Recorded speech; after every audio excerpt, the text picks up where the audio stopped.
Hey guys, we just wanted to come on here together real quick and say thank you. All the emails, the DMs, comments, the support, it's meant everything to us. Truly, so far we've felt every prayer and every bit of love you've sent our way so far. We've shared on recent episodes the things that our family is facing with Lindsay's recent breast cancer diagnosis.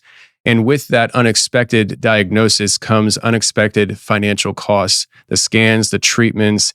These are things that we're already seeing coming in and will mount up quickly.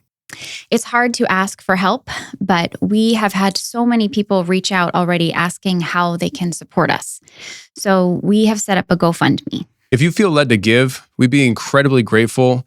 Every little bit is going to help us fight this cancer without being buried in medical debt. And if you can't give financially, we still need your prayers. Praying has been our foundation through all of this so far, and we still have a really long way to go. Either way, we're trusting in God step by step through this process, and we want to say thank you for walking with us. We love you all. Thank you so much. I had my best friend that I grew up with.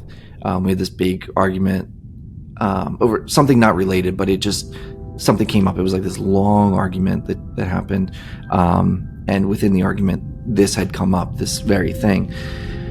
And, we're no longer friends as of right now. But one of the things he said, he goes, "Do you remember when we were kids?" He's like, "I was terrified for you." And I go, "What are you talking about?" And he said, he didn't say exact ages or whatever, but he just said there was a time where I was afraid to go into your room because he's like, it was a mess and it felt dark and heavy in your room all the time. He's like only people who were bothered or disturbed lived the way that you were living. And I was like, I didn't see it for like that at all. I didn't see, I just thought I was a messy kid. I thought I was my room was a mess and stuff. And he's like, no, there was this heavy feeling. He's like, that's why anytime we come over, I'd want to play outside of your room. I would never want to go in your room. And I was like, I don't know. At the time, it never occurred to me. Although the questions I have now is why didn't my parents say anything? Why weren't they yo, clean up your room or whatever? All right, today we have Mike on the show. Mike, what's going on, man? Hey, Tony, how you doing? Man, I'm doing good. I wish this could be done in person. I know we were flirting with the idea, especially having a guy from the Ben Salem area. Are you kidding me? Did I ever tell you? I'm not even sure because you and I sat down to talk and do this a while back and it didn't happen. But I have an episode focused on Ben Salem too. Did I ever tell you that?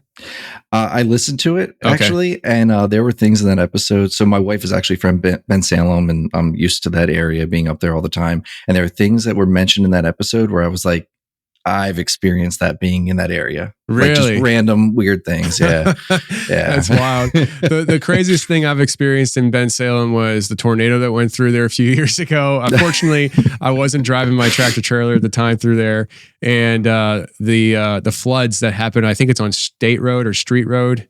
I can't remember what road it is, but there's a road in Ben Salem that's right next to the river that has a lot of steel industry.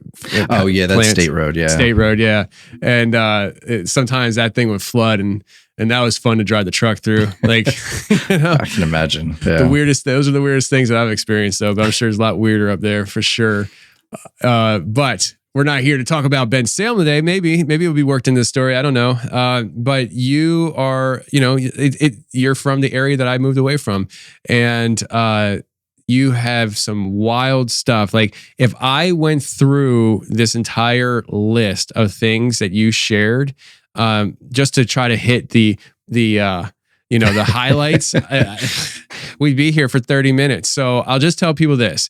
You have a lot of experiences, and some of it's relatable to, what we've experienced with the show before, certain types of books. I had an episode as a member episode. I think I called it the Red Portal book or something like that. And the guy talked about how he and his friends broke into an abandoned house, and they found this, I think it was a hand-drawn layout of the house in the kitchen. And they were going through the house and stuff, and they went into a a bedroom, I think it was. And in the closet, there was a door on the back side of the closet that wasn't on the blueprint that they found. And when they went in there, like the entire environment changed, and this room became like a room of books. And there's a window, and they went in at night, but the window was shining daylight, and they wound up taking the book out and with them, and lots of bad things happened when they opened the book and released whatever was attached to that book. I don't know, but it was a wild story. So we have people who have different book experiences. Obviously, episode 692 was one of those, and you have one where you had this book and it kind of like, for lack of better terms, as crazy as it sounds, they sucked you in.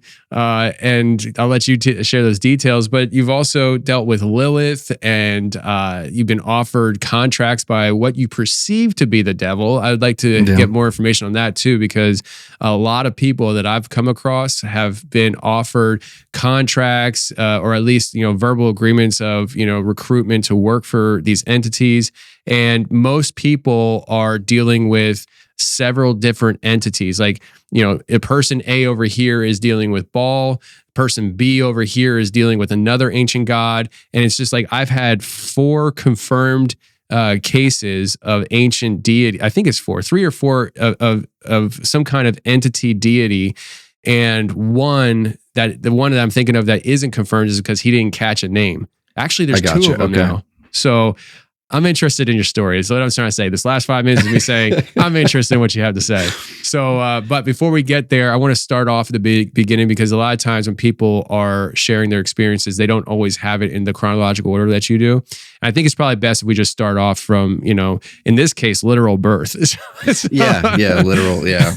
And also, just so people know, if they hear a baby in the background, it's because your wife just had a baby. Oh yeah. So sorry congratulations. About that. Yeah, I just had. Thank you. Yeah, it's like 2.5 weeks old. So wow, congratulations. Thank you. So let's dive in. So these first 2 stories, I don't really remember myself because I was, basically 0 to 3 years old, which is weird because I have some memories from when I was like 2 or 3, but they're just scattered. But when I was born, my parents, we were living in this house that they rented, and I don't know, it didn't seem like there was anything too peculiar about the house. It was tiny, but what was strange about it was that there was this little shack out front, and there was always these rumors, which again I didn't learn about so much later, but that there was an old witch that lived in this, like an actual witch that lived in this cottage, and I don't know, like the stories where the teenagers would try and sneak up and look in the windows and stuff. And it was just, I don't know, it was this lore. But one day, and my dad just told me this story maybe 5 years ago, so it was more recent. We were talking about the old house and things that we remember, because I was bringing up memories that I had. And my mom's like, I don't know how you remember that. You were like 2 years old. There's no way. And my dad was telling me this story that one day, he used to actually work across the street for an auction. And he had all kinds of weird things. So maybe he brought something home at some point in time, because he'd bring things from old houses, hundreds of years old. But he happened to be outside. We had the 2 dogs that were in the yard, and I was playing with the dogs. And he said he looked across into the street, and he noticed that this woman, everyone perceived to be a witch, was walking across the street. And it was a busy road. It wasn't a highway, but it was like the speed limit was like 45, and people usually did like 60 on there. He said there's a 53-foot tractor trailer coming down the road. He could see probably like half mile away.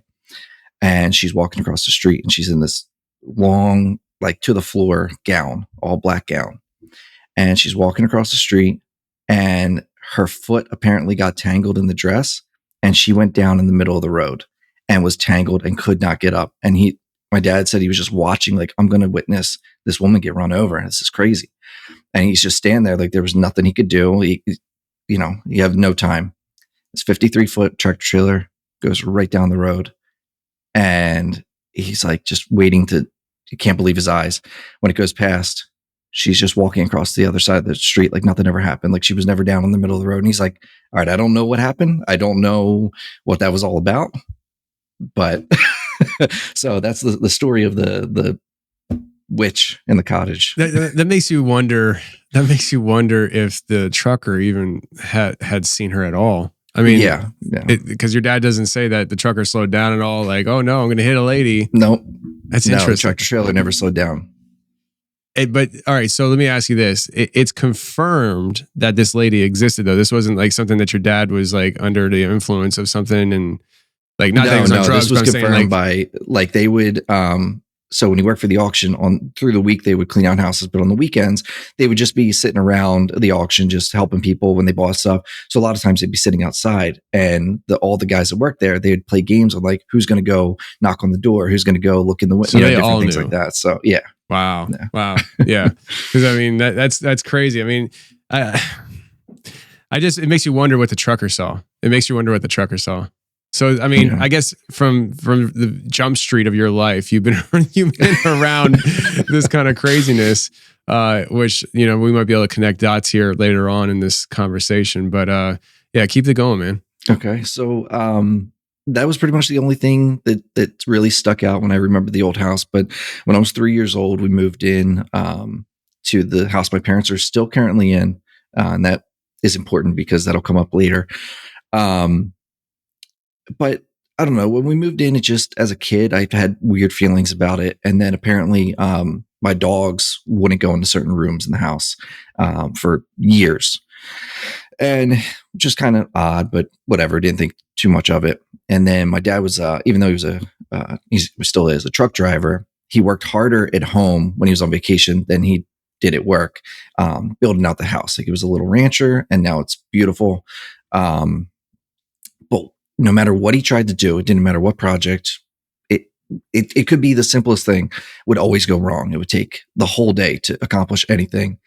And he used to be like, it's this house. We bought this house from, what he told me later on was that the previous owner of the house was a Freemason. He wasn't sure what degree or whatever, but he just knew that he was connected, had a lot of connections, and he was a Freemason, and he had the house built. And he's like, I feel like because, so we grew up Catholic, and he's like, I feel like there's something there. There's some kind of like curse on this house. Anytime I try and do anything, it goes wrong. Every little thing that could possibly happen, would happen. And well, just fast forward. So I always said that these weird things that I'm going to get into, I would see things or hear things in the house. And it is confirmed. We have video footage. 2 years ago, we went away for a whole family, a trip to the beach. And my dad put out cameras everywhere because he had someone coming over to watch the dog. And I don't want to make sure no one steals anything or whatever. And we wake up one morning and he goes, you'll never believe this. I got an alert on the phone. And he's like, that's it. Someone's stealing whatever. They're going in the room they're not supposed to be. And he looks at his phone and he couldn't believe. He's like, are you guys seeing this? And sure enough, there's a movement, and it looks like the form of a person. It's some kind of form, but it moves across the screen. It's a white, like all white shadow that just moves across the screen. And that week it happened 3 different times. So, how long did your parents live there before they catch something on video? We moved in 2000, and that was 2023. Jeez. Yeah. Wow. Okay. So they had, up to that point, they had suspicion. Well, okay. So apparently this came out when all that came up, was they blamed me. All the statues that they had, all the different like knickknacks and stuff would be turned facing different directions every morning. And so when I woke up that morning at the beach, my dad's like, hey, a question for you. Remember all those years ago, the statues would be turned? Were you the one turning them? And I was like, no, how many times do I have to tell you this? No. And he goes, well, I finally believe you. And I'm like, what are you talking about? And he shows me that video. And I'm like, huh. Wow. Yeah. And was anything religious would be turned the other way. Yeah. Was the room that he caught it in one of the rooms the dogs wouldn't go near? Yep. It was the room. Yeah. Wow. Mm-hmm. Wow. So what do you like? So do you think that was something to do with the Freemason aspect, or do you think it was? I mean, the room was the master bedroom. I don't know. I don't know if that's like, it's just speculation at this point. I don't know what was going on. And the people seemed nice enough. It was a couple, middle-aged couple. They seemed nice enough. They didn't seem like there was anything going on there, but I guess you never know. Interesting. Or and then, okay, this probably adds something to it as well. So this house was new that they built before we moved in. The land though used to be a farm, and actually the main farmhouse still exists, and their neighbors are still living in it. And they talk about how on the third floor of the house, they don't go up there past 6 p.m. because something guards the top. And so a known thing, it's haunted. It's really old. The house is like 200 years old.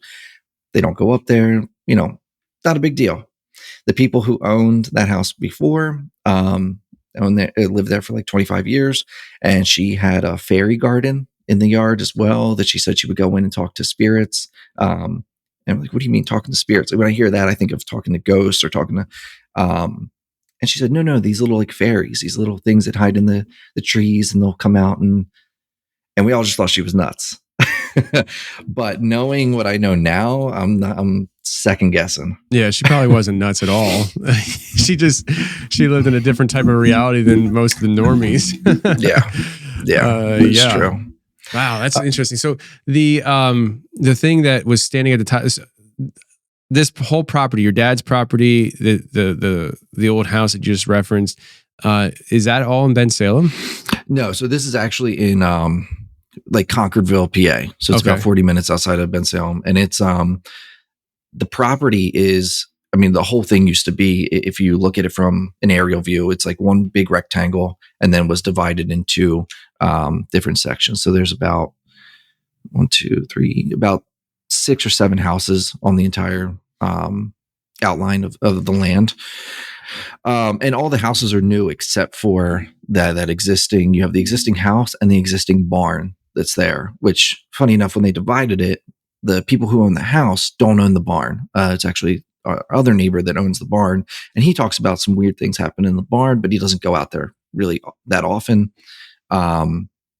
He just says, I mean, he's more of a he believes in more logical things because he's a cop, a detective. He was in the SWAT, FBI, all these things, and so he's like, yeah, every now and then when I go out into the barn, I get an eerie feeling, and that's, let's just leave it there. Like, okay. And funny enough, as a kid, we didn't really go exploring in there too much either, but we had enough things happening to us. Yeah, I guess so. I mean, I'm already thinking like, man, I would be hanging out there a lot probably. I had to look it up because you mentioned Concordville, and I don't know, dude. I feel like Concordville is further than 40 minutes from Ben Salem, but you would know better than I would going to your dad's house. I'll be honest here. I don't know if I'm incriminating myself here, but I would do it in 45 minutes in my car. But I had a sports car, and so I got you. Okay, because I used to run that area. Like, I used to run Ben Salem, but then I think before Ben Salem, I run Southern Chester County, which is considered that, below Westchester, and I was just like, wait a second, 40 minutes. So I'm thinking, I don't know, but now it makes sense.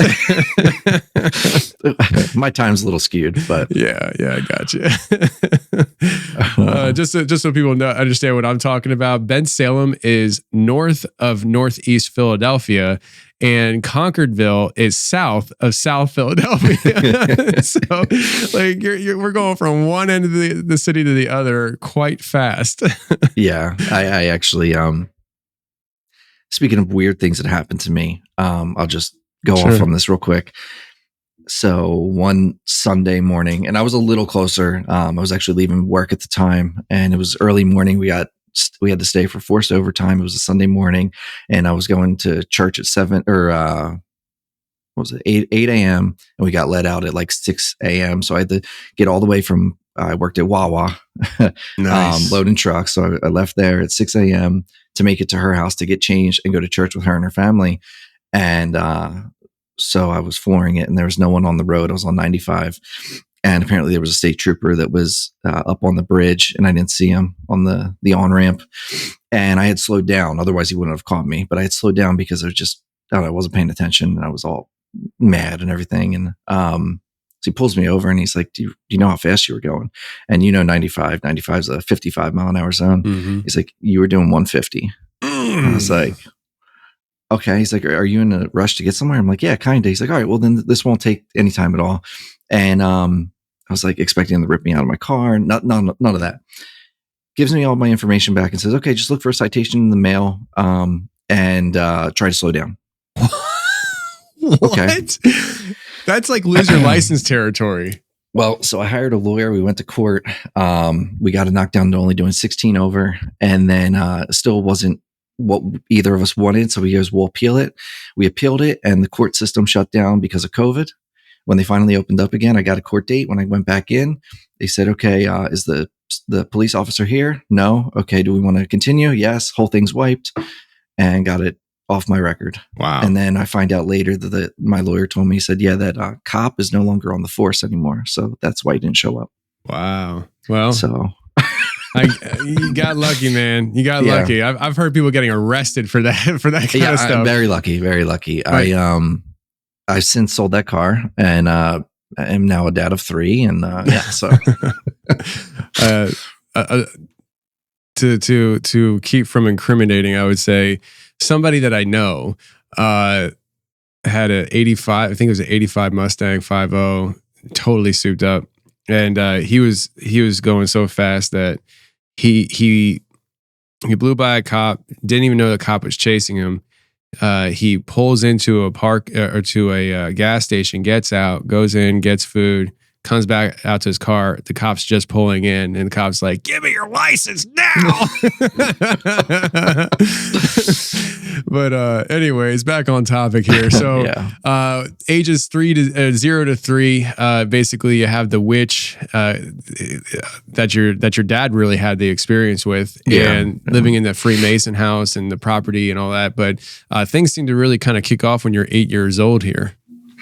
Yeah. So, again, I mentioned that, I grew up Catholic. And so up until, or I guess right before 7 years old, I was in catechism class. And I bring this up because it really shows the contrast. I was in catechism class studying for my first Holy Communion. And for whatever reason, my teacher told me that she's like, when you receive First Holy Communion, if you receive for 7 days every day after that, and you ask for the name of your guardian angel, you'll be shown the name of your guardian angel. And I remember being so upset because where we went to church only had Mass on Sundays. And so I couldn't do it. And I remember that just like I was just this perfect little pure innocent kid. And then 1 year later, at 8 years old, it was Halloween night. I'll never forget this. I was dressed as Terrell Owens from when he played for the Eagles. And it was me and my parents were both there, and my sister, one or two of my sisters were there, and my parents' friend, my friend's parents were there as well. And it was a normal Halloween night. We were in a say well-to-do area and in this cul-de-sac, and we're going from house to house with all these other kids. And at one point, I don't know if it was my dad or his dad, could tell that we were getting bored. Because we had to hang back, or they were pulling my sisters in the wagon or whatever. And like, you know what? You guys go ahead. You guys go up in front of us. We'll hang back here.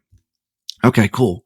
So we start running and hitting all the houses as quick as we can, get as much candy and running through the cul-de-sac. And we start going further back into the cul-de-sac. And the further back we went, the houses were getting bigger and bigger and nicer. And at one point, all the street lights were out. Like there was a point where there was no more streetlights and the houses were, millions of dollars as we started going further back.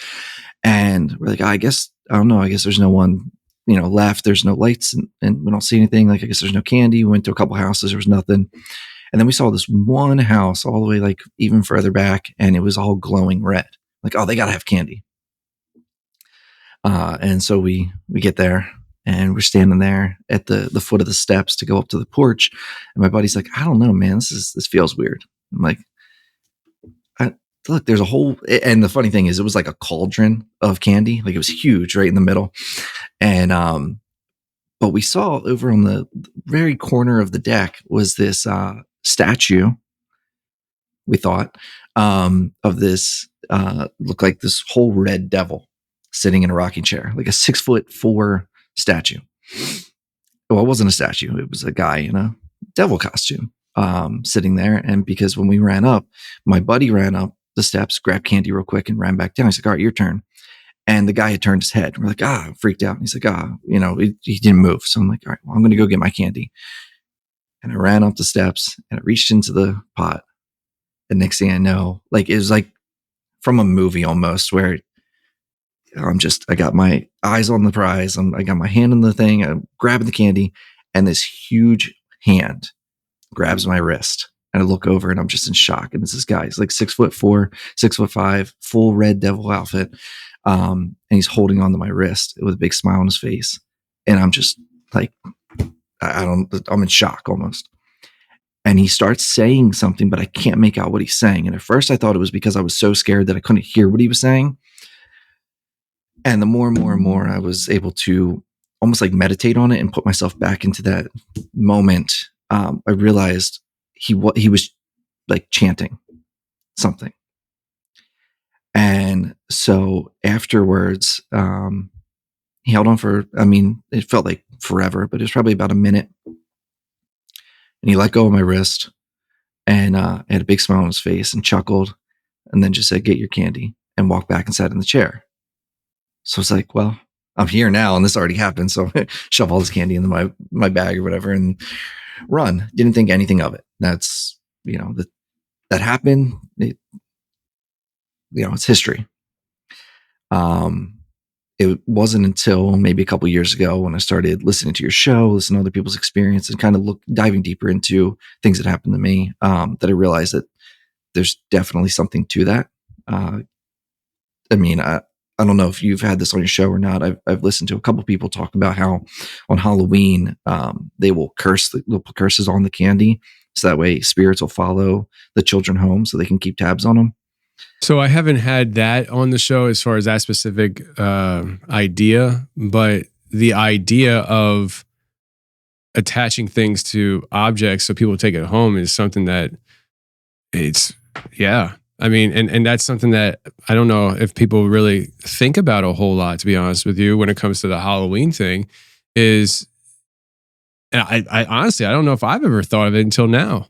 Like, you have all these kids running around taking property of somebody else's home with them, and those people are giving you the property, and there's an actual exchange of ownership and what's connected to that. That's very interesting. Wow. Yeah, because of that, like last year we let my sons go around the neighborhood, but we only went to houses that we knew.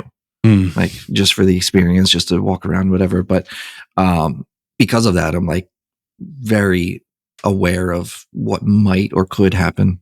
You never know who's hiding in plain sight, what their ulterior motives are. So, but yeah, so from that point on, again, didn't think anything of it.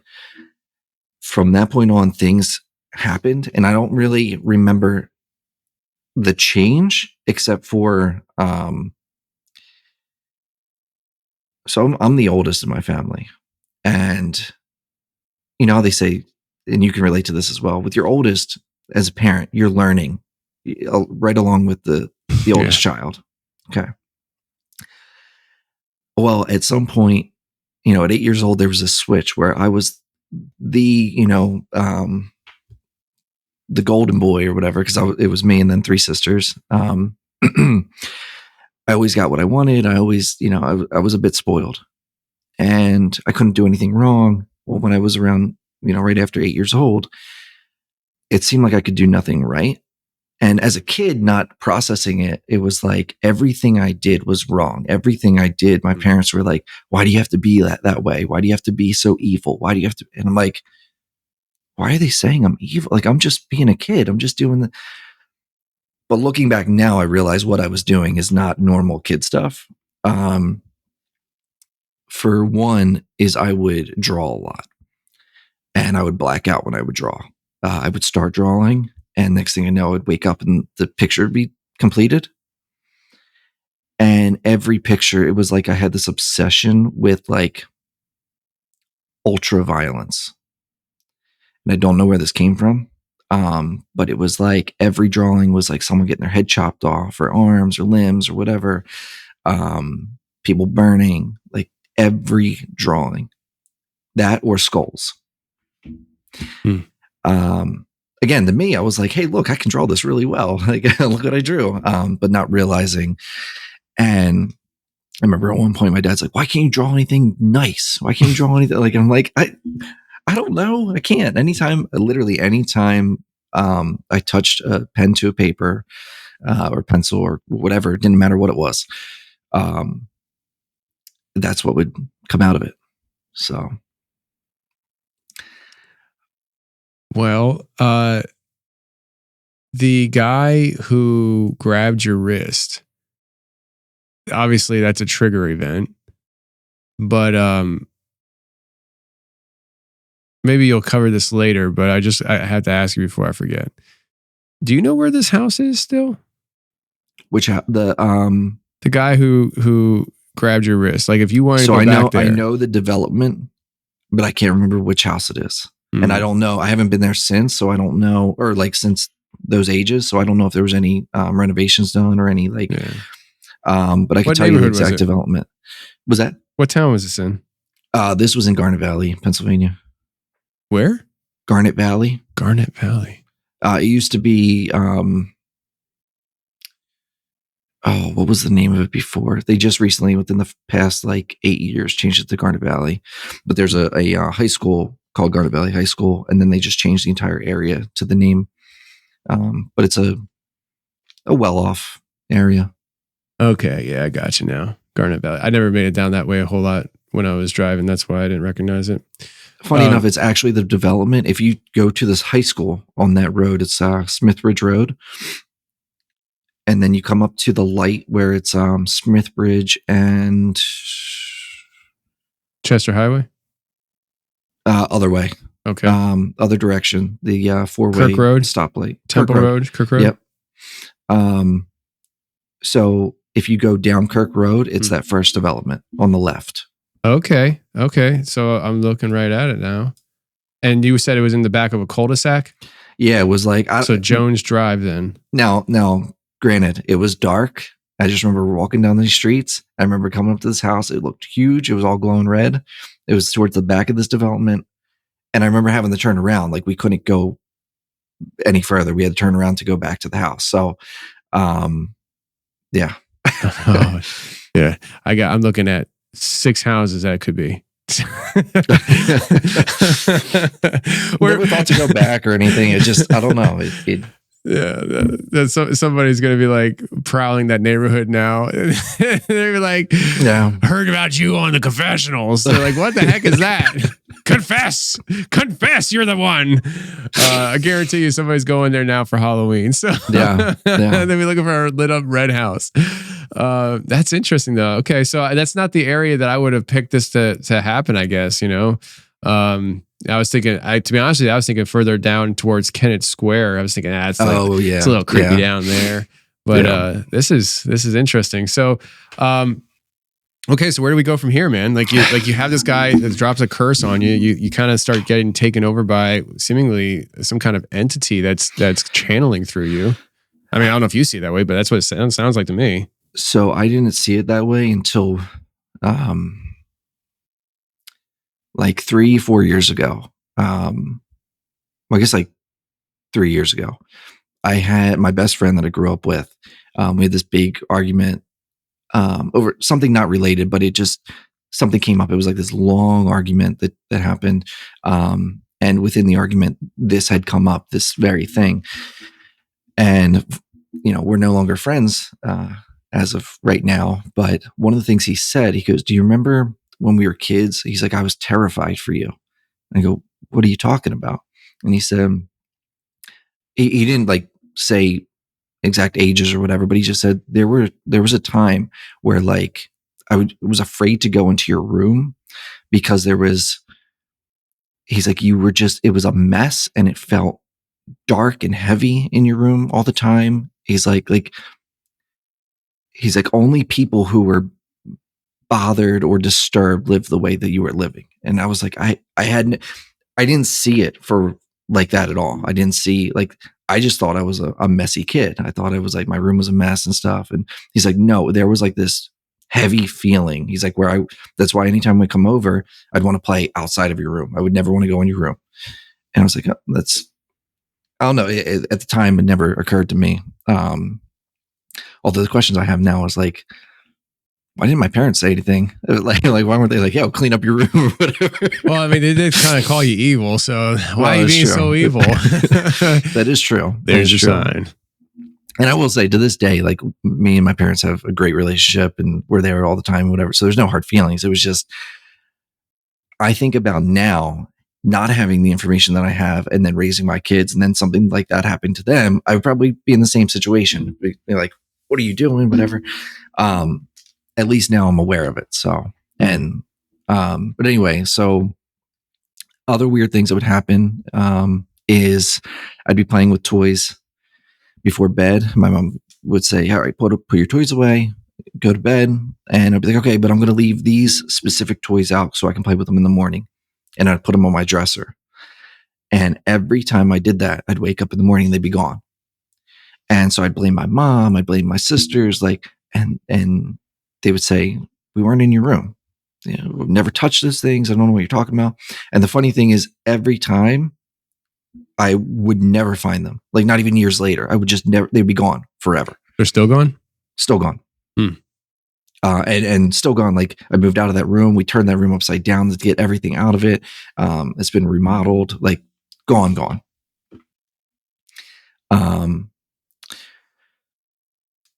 There's other things that I just thought I was dreaming.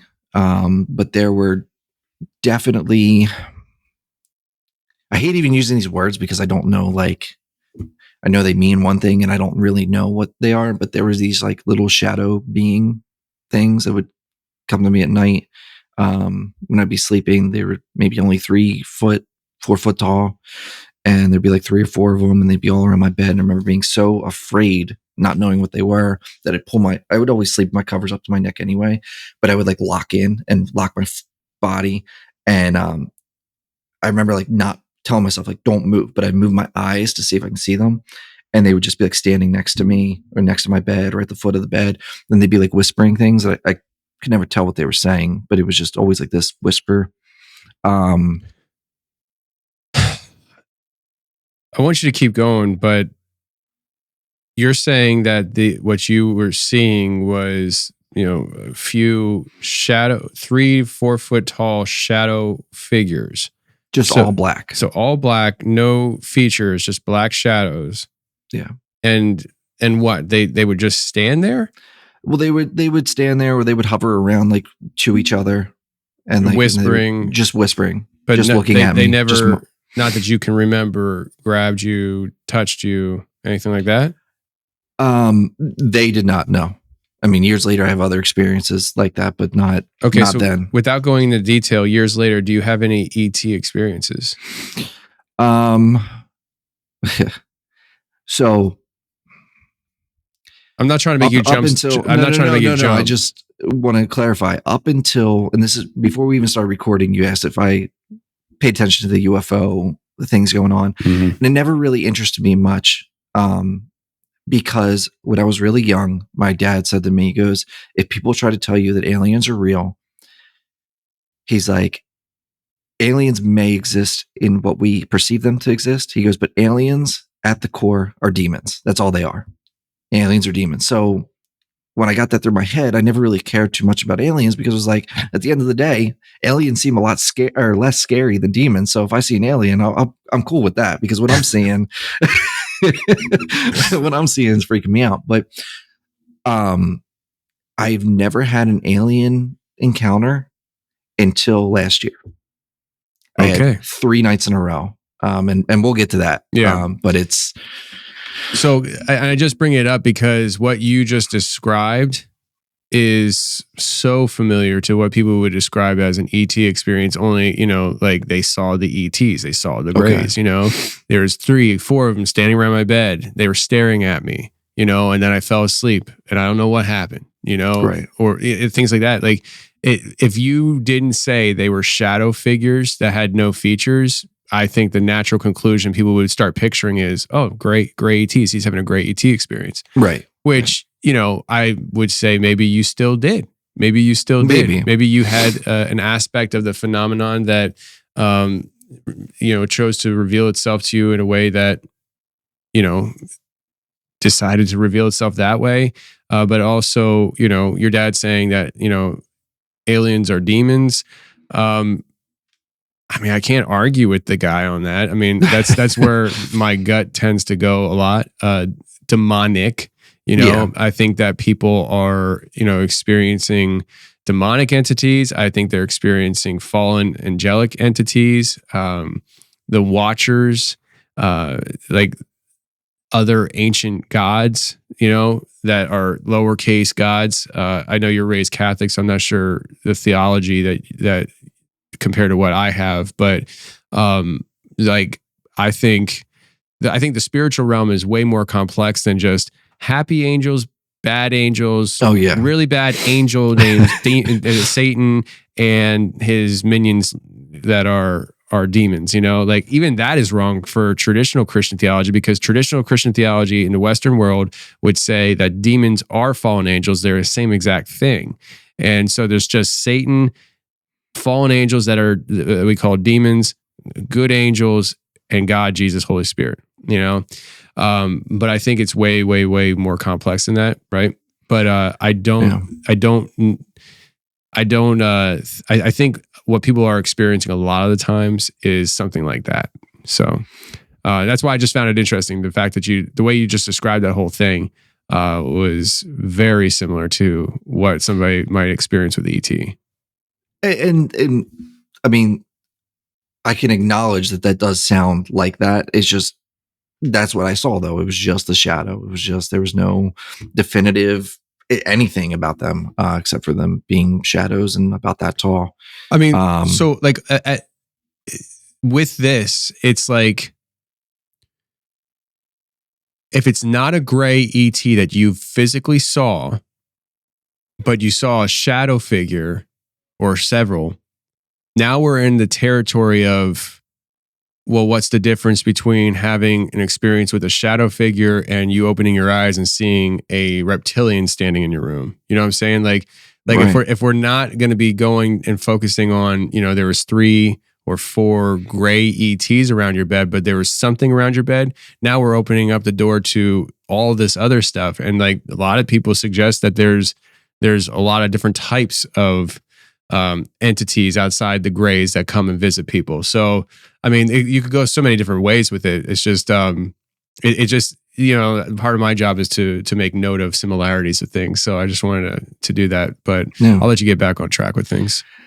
And I will say, I'm telling the story now, and I'm like, this entire time we've been talking, I got chills, like reliving it, because I can visually see everything is coming back to me.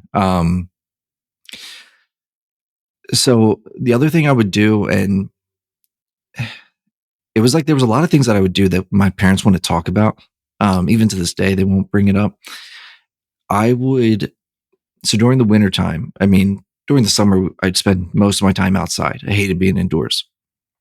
But during the wintertime, it would get dark really early, and we lived in a smaller house.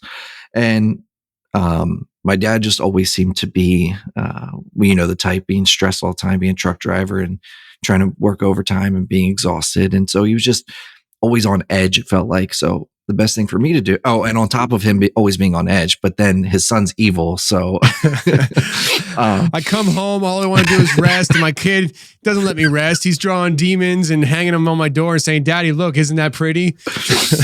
Exactly. So I spent most of my time during the winter in my room, just playing with my toys. And what would happen, and still to this day, I get like, what do they call that? Seasonal depression or whatever. Mm-hmm. So when it gets cold and you get all, run down feeling. And I would have that, which is what I said it was all the time, until I started remembering back where my mom would find me just passed out on my floor, just thinking that I would play so hard that I'd be passed out. And the reality of that would be I'd be playing, and then something would come over me in the sense of like just feeling so sad or depressed or not wanting to be in the current state that I was in.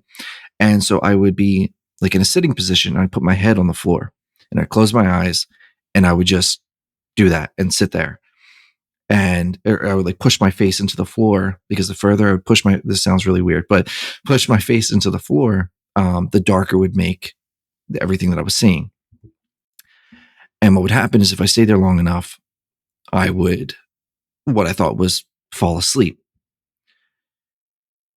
But that would lead to really weird dreams. And the question I have now, and I don't have an answer to it, is, were they actually dreams, or was I meditating in a way that I was actually going places? Because those dreams are always so real feeling, but bizarre. Like I'd meet weird people there and weird characters there, and it was been so long ago that I can't give you a definitive dream that happened, but I just know that this would happen a lot. For like 2 years of my life during the wintertime, I would do this almost on a daily basis. I remember just putting my head on the floor, pushing my face on the floor until it just went black, and then just having these crazy like dreams, is what I called them. Now again, that might just be nothing, but it's just part of what I remember during that time period. Did you ever have these quote unquote dreams where it was like a continuation of a story? All almost? The time. It would pick up where it left off. Really? Almost all like the time. Like exactly where it left off? Within the same like vicinity. Yeah. Yeah. And it almost felt like, and this is going to sound weird, but as a kid, this is what I related to. The most like adult movie I watched as a kid was Narnia. And when they would go back into the wardrobe and they pick up where they left off in Narnia, that's kind of what this was like for me. So when I watched this happened before I watched the movie. When I watched the movie, I was like, hey, that's what's happening to me. Yeah. Wow. Okay. That's really interesting. That's really interesting. I don't think it's based on that. There's probably more to it than just silly dreams, you know? And I don't know where to put it. I just know that it was happening. Like even to this day, even with everything else that I tell you, I couldn't see any connections to that and things that I've, witnessed or experienced. So, yeah. And the characters in these dreams, they're consistent, I'm assuming. And are they human? Is there ever a character that's not human that seems off? Yes. There's humans, but there's all kinds of creatures in there. It was always like this. The premise was always this war going on, and it was never. Oh, it's always a freaking war, man. It's always a freaking war. I was never in the war. Like even all of those times, they were never in the middle of action, but it was always this stress, feeling the stress of like, we're preparing for war. There's this other army out there. There's whatever out there, and we're preparing for war. And so everything that would happen in those dreams, it was like preparing me to face this war that was going to eventually come. And the war never came. At least in those dreams, it never came.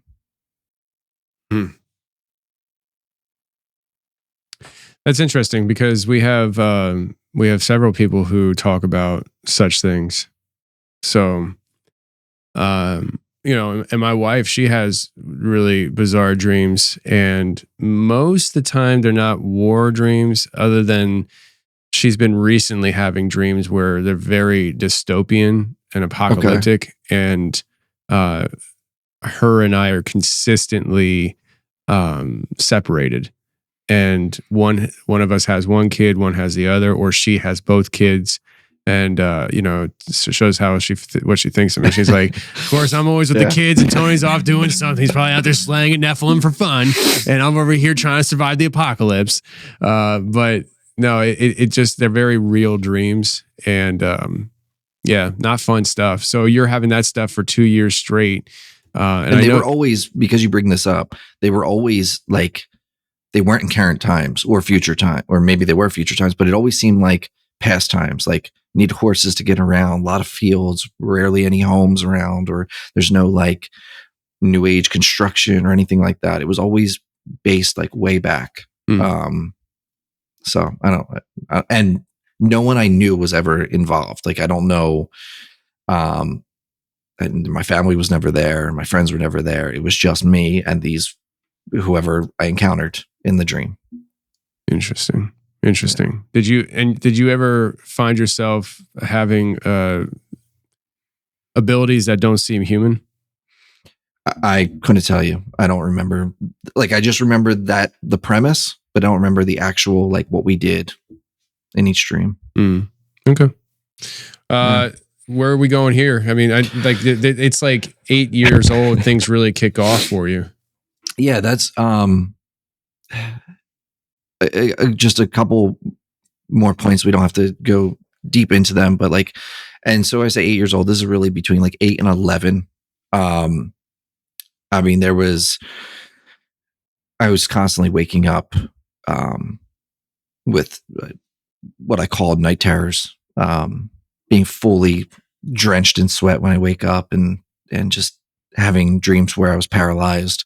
Then I didn't think anything of it. Like, my dad has sleep paralysis, where he'll go into this sleep, be completely paralyzed, but then the funny thing is, like, all of his dreams that he has are just dumb dreams. Like, they don't make any sense. Or like the one time he said it was like a herd of cows, kind of running at him, but he couldn't move, so it was scary. Like, they were going to trample him. So nothing significant there. So I just thought that's what I had. Years later, I've had 3 experiences where that's not the case. But anyway, so just that's one thing. I always had these dreams from a very young age, waking up sweaty, and I'm looking at my notes now, and I'm realizing that if you just read these for what they are, like, I used to talk into the mirror when I was little. I used to, before bed, when I'm getting ready for bed and brushing my teeth and stuff, I would just talk to myself in the mirror. And I used to, the longer I stared into the mirror and talked to myself, the version of me in the mirror would actually be the one controlling the conversation. I don't know how else to explain it, except for I'd just be talking, like I'm having a conversation with myself, and then that other person, that voice that I was giving to that other version of me, would take control of that conversation. I don't know how else to explain that. Do you mean like it takes control as in like you find yourself on this side of the mirror saying whatever that thing is saying? And like, yeah. So you know how when you talk to yourself, you know everything, like you're saying things and bouncing ideas off of another version of yourself that's saying, like, being more logical or more, whatever it might be. But the whole time, you know that you're in control of that conversation because you're the one with the thoughts, and you know this. Now flip that.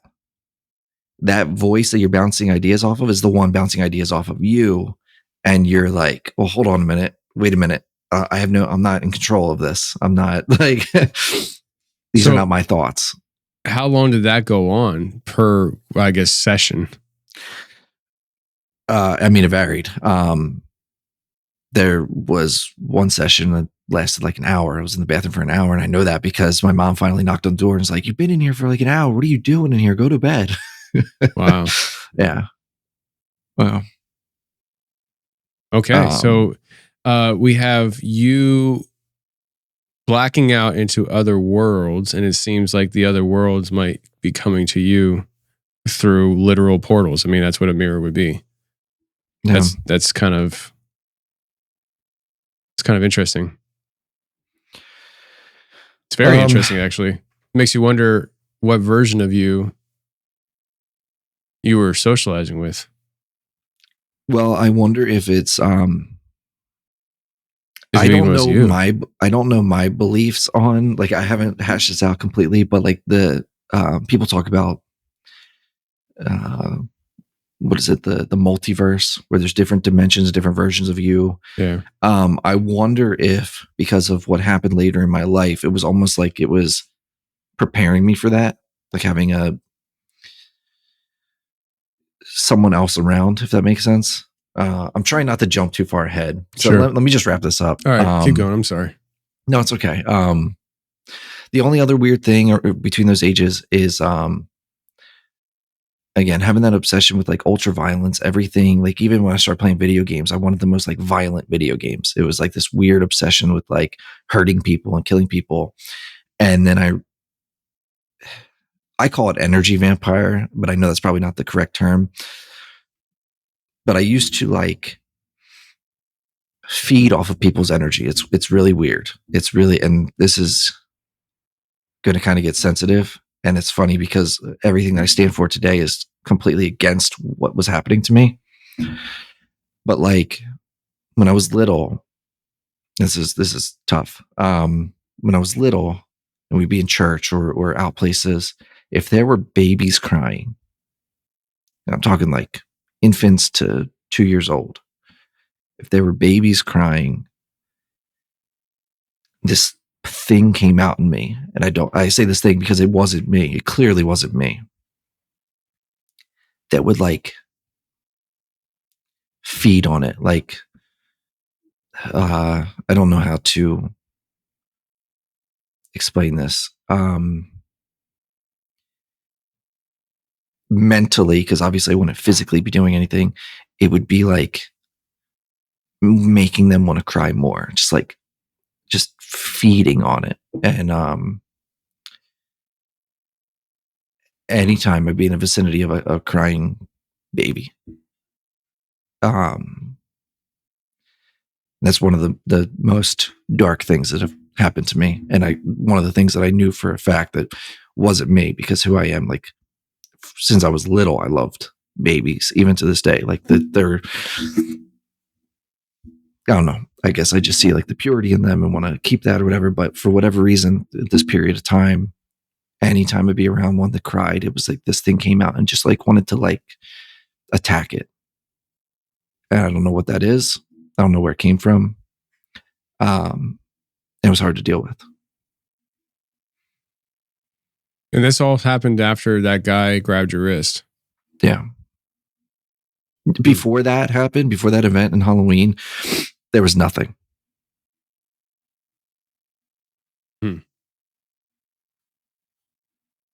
Yeah, it's and I mean, I don't know how this story ends yet, but it seems to me like after that interaction you had, you definitely seem to have an attachment, you know, and I don't know what that attachment is. I know we're about to probably get into Lilith here, but like, I mean, like enough said, really, I guess. I didn't know it was Lilith until actually listening to your show when someone described the exact thing that I saw, and then when you guys hashed it out, said it was Lilith. And it was like, well, I guess that's what it was, because that's exactly what I saw. I will say one last thing is like when my parents finally realized that this was an issue, my dad was like, well, you were already baptized, but maybe they forgot to do the, what's it called? The cross symbol? No, the exorcism. Maybe they forgot to do the exorcism. Oh. So we're going to get you, we're not going to go through the entire baptism, but we're going to get you conditionally exorcised. And I remember being like 12 or 13.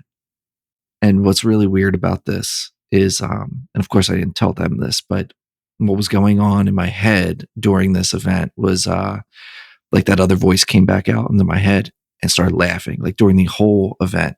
And was like, they think this is going to work. Like, what is this? Like what? And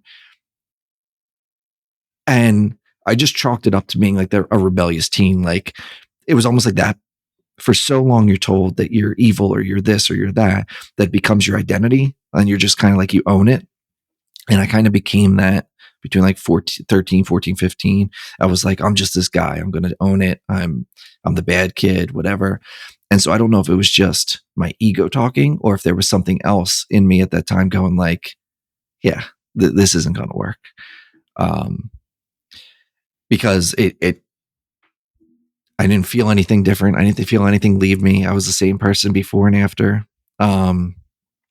So that happened. And then before we get into the Lilith, this is where the book comes in. So, I'm sorry. I'm actually looking at my notes. Before the book is the death of my great-grandfather. You know how they say that children have good intuitions about people, just kind of like dogs. Like if a dog doesn't trust someone, you should be, look out. This is really sad, and this is I'm gonna talk about this, but because of this, I'm not going to be able to share this episode with my parent or with my mom or my grandmother. But my great grandfather, from a very, very young age, I was terrified of him. Terrified of him. I was super lovey with all of my other grandparents. Hugs and kisses. I wouldn't go near him, and like, there's very few pictures of me with him. And which is one thing, but the other weird thing is that he had this like obsession with Disney World, and him and my great grandmother would go to Disney World all the time. Like, what seemed like once a month, we'd go to Disney World. They were always going. And then when I talked to my grandmother, so that'd be her dad, she always said that, like, growing up, she always remembered him having all kinds of businesses. He was an entrepreneur. He was a military police, and then he got out of that. He worked at a prison, but he also had all these other businesses that he would start and all these partners, and he was very successful. And he just, again, had this obsession with going to Disney World, just the two of them, no kids or anything. And I'm like, that's kind of weird. And they'd always bring us stuff back from Disney World. And the more I researched now, especially into Disney World and things that go on there, especially things that, like, underneath Disney World, it being, again, this is, I guess, speculation, but depends on if you believe the sources or not, that there's like a whole intelligence agency and things going on under Disney World. And I just have strange feelings that that's what he was involved in. And I can't bring this up to my mom or my grandmother because they both adored him. But I don't know. It was weird. Why do you, so your connection to that is because they always went to Disney World? Disney World, he always wore this pinky ring with a weird symbol on it. He always had a lot of people coming and going, his business partners. And anytime those business partners would be around, same thing with that weird feeling. Like I used to call them like my spider senses would be tingling. They just felt off and weird. And again, I hope this is all just, being a kid. I hope this was absolutely nothing. But it's just, there were too many connections that I was able to make that just seemed like something was off at the very least. I don't know. It just seemed like it was all around, like all these things were all around me everywhere I looked. As I started looking back, especially doing the episode, I started putting everything into an outline, and I realized that, like, there's this stuff all around me. So weird. So yeah, I'm looking at a map of the tunnels right now. The theoretical tunnels, I suppose. I think the tunnels are confirmed. It's just what are they used for? Right. Which the idea of human trafficking pops in my head, and it's like, there was are you familiar with the Eyes on the Right podcast? I've heard of it. I forget what her name is, the host, but she had a guy on who from a very young age, he was from a powerful family, and then he was kind of like they put him through years later so they could release him. They put him through this like brainwashing, and he forgot all about it, but he started going through and remembering things. And he remembered that when he was a child, his grandfather would work there and bring him through. And he said that in those tunnels, they would keep children in cages and do all kinds of different things down there. And so it's just, it's a dark rabbit hole to go down. And again, if you don't trust the source, I know some people like Ian Carroll, unless he has written proof, which good for him, because it allows the non-believers, they can't dispute the things that he comes up with. But yeah. But anyway, to dive back in, so I reached a point in my life, I think it was like 14 or 15, where I realized, okay, well, passing out with my head on the floor isn't working anymore. And I lost my interest for drawing. So I started taking an interest in books. The reason I took an interest in books, forgot to mention this part, is because of all of these things happening. My dad's like, that's it. It must be video games, because I don't know if you remember around that time, but video games have subliminal messages and they're making our kids go crazy and all that. So I was grounded like indefinitely from playing video games. So I started reading books. And I mean, I've read some good books that are like suck you into the story. You feel like you're there. You can picture everything. But when I read this book, this was not that. This was something completely different. And so I have the book here. This isn't the book that I initially read. But you ever hear the stories of the assassins, all the different assassins?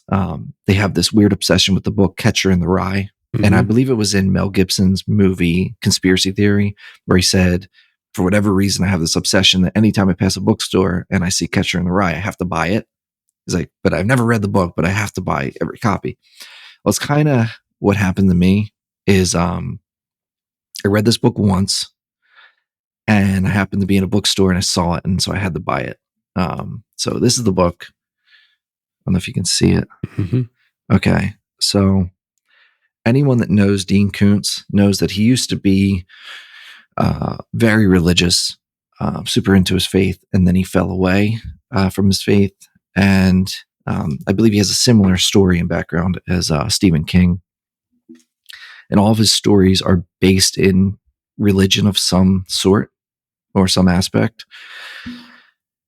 And so without spoiling the book, it's essentially in this book, What the Night Knows is about. It follows the story of a detective. And I mean, from page 1, so there's a narration of the book. He's like narrating what happened from a later time. Like he's like 40 or 50 years old now. And he's talking about weird cases that he had in his lifetime when he was maybe like 20 or 30. But what was weird about it from like, again, like page 1 is that when he was narrating the book,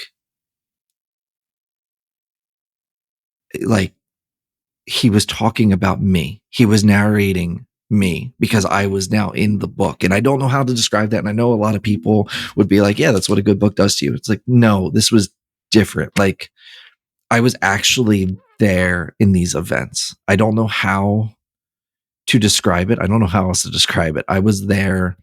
My world seemed to like completely disappear. And it was just me in this world of the book. Was this a one-time thing, or did it happen every time you opened it? Every time I opened the book. To this day? I pick up right where I left off. What? To this day? I haven't opened it since. When I finished the book, I closed it and I never opened the book again. So this book has sat on my shelf and I've never dared to read it again. Just give me one verse. Give me one line. Give me one line. Just open that thing up and just give me a chapter. Give me a chapter. So I thought about reading it prior to our show, and I was like, no, I need you to what show if this? up. What if this? Yeah, exactly. That's why I didn't. Now, it was probably a year after I read the book, and things started getting weird again. I started hearing things like I started hearing this voice outside of our house. I'm a big movie buff, so that's why I keep like using them as examples. But like, you know how in Lord of the Rings that the voice that speaks like from the ring to Frodo, it was like a voice like that, like trying to get me to come outside or trying to get me to do certain things. And like, even when I was reading this book and I would take a break and I would shut it and I'd be sitting on the couch and like, just kind of like come back into focus, and I'd be in my living room and we have these big, like the outside door is all glass paneled. And I'd be hearing this like whispering or like this voice, and I would look outside and I could see into the woods. And even though I know that physically it's impossible, that I can't see into the woods from where I was, I would instantly get this like burned image into my head of this woman, this very raggedy spirit. This went on for a while. Different weird footsteps, things not there, whatever. We'll come back to the book. whenever my friends would come over, we would play Manhunt. And so, but what we would do is we would only have one of our buddies, mostly because he was kind of a sucker. We would make him find us all, and we would all hide. There would be maybe 10 of us. And so he'd be counting. And this one day in particular, we went down the bottom of my property, and there's like an embankment and a little stream. And there's this huge oak tree just on the other side of the stream. And we were hiding at the embankment. And we had the big spotlight on in the backyard. And one thing I noticed is it was kind of weird that like this tree was kind of lit up, like abnormally lit up, to where like the spotlight could have hit it, but not as much as it was like shining on it. But I didn't think anything of it. And so we were waiting and hiding. And I got this weird feeling, like those spidey senses again. And I look at the tree, and there's this woman all in white, hair all in her face, and she's hanging, big thick noose around her neck, hanging from the tree. And I'm just standing there in shock. Like, it's not real. I know it's not real because there's not a woman actually hanging from this tree. And the longer I stared, the more she started to move. And like, she's moving her head, and the hair starting to come out of her face. And I like, in my head, I instantly said, like, if I see her eyes, like, that's it. Like, I got to move. And so while this is happening, I tapped my buddies, and I had two of them there. And still to this day, you can ask them and they'll say exactly what they saw. So that's what I saw, and I tapped them, and they both saw looked, the same thing. Well, so I tapped them, and they looked at the tree, and they went white as ghosts. Their eyes huge, and we all got up and we ran inside. Went right inside, and we're sitting there, and we're all shaking. And so I didn't tell them what I saw because I was like, well, I'm going to test this. I said, did you guys see that? And I said, yeah. I said, where was it? They said, in the tree. And so like, I was like really testing them. I said, what did you see? And both of them explained the exact same thing. I saw the woman hanging with the long hair, almost like, I've never seen the movie, but like the woman from The Ring, I think it is. Or is that where she's like coming out of the TV and all? That thing was hanging in the tree, but it was still alive. It was like trying to move its face. And the research that I've done within the past like year and a half, a lot of people say that that woman in white with the long straggly hair is Lilith. Yeah. Yeah. And Lilith also appears in an old hag form as well, depending on what kind of culture, maybe. But I know, so that old hag, you didn't say the word hag, but that's kind of what you're describing. Yeah. That's Lilith as well. There's a lot of different archetypes of Lilith. And also Lilith, I believe there's a lot of beings, entities, goddesses that take on different names depending on where the geographical location is, but it's all powered by the same. Right. So Jeremiah talks about the Queen of Heaven, and I believe the Queen of Heaven takes on different faces depending on where and why. Right. So I mean, you could be battling Lilith and think that, okay, took care of that, but you haven't taken care of Ishtar yet, and it's the same thing. And so that's crazy. Yeah. And so I'm assuming there's more Lilith, because usually Lilith doesn't just appear and then never come back. Well, Lilith is usually tied to one of the 7 deadly sins. She's usually tied to lust. And so throughout my life, I've had my struggles. But what's weird is that her appearing in dreams, like, again, I could always tell the difference between a dream and like, I call them visions. I don't know if that's accurate, but like, you can always tell the difference when you go to sleep and you had a dream and you wake up, you know, it's a dream. These visions will always happen. They'll get like, dreams will get disrupted, and I'll just be put in the middle of this vision, whatever you want to call it. And there's been countless times where I've been in one of those and she's appeared, or things have been happening and it's her. Like, it's I mean, there's times where she's standing at the edge of the bed and you just see these like teeth coming out in these eyes that are just like, I don't know how to describe it. It's disturbing. It's very disturbing. It's, I mean, I don't think I want to talk about all of them. I'll just say that it was a reoccurring thing for many, many years. These visions of her. Mm.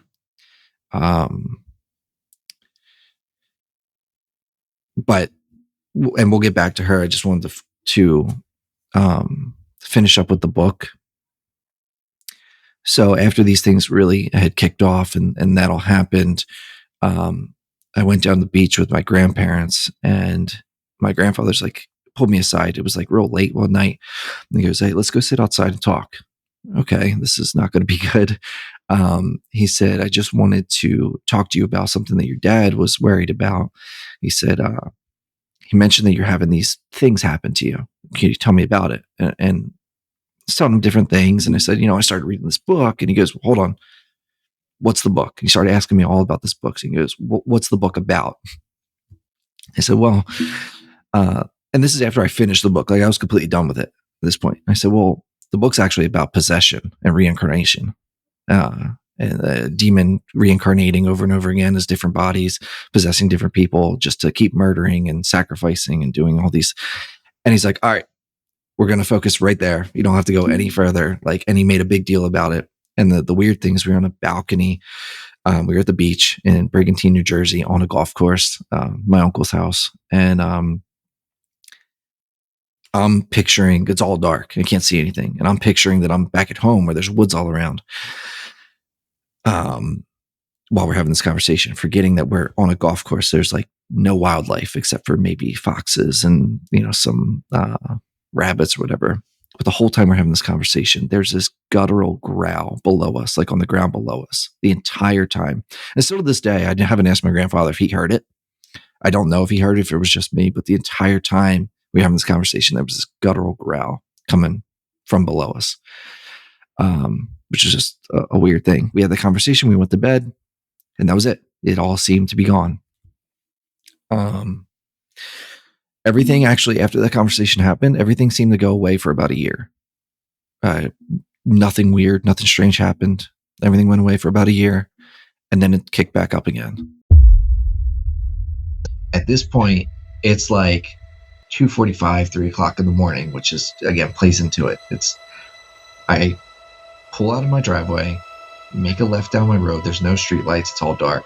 And I have my high beams on. And it's a long road, and you can either go left or right. But at the end of the road is a driveway with a house. And they have a big, like, wood pile stacked up right at the front of the driveway. And so I have my high beams on, and I'm like cruising down the road, and I stop at the stop sign. But as I'm approaching, I see this thing moving, and it looks really skinny and really tall. And at first it didn't, I was like, oh, it's a deer. We have deer everywhere.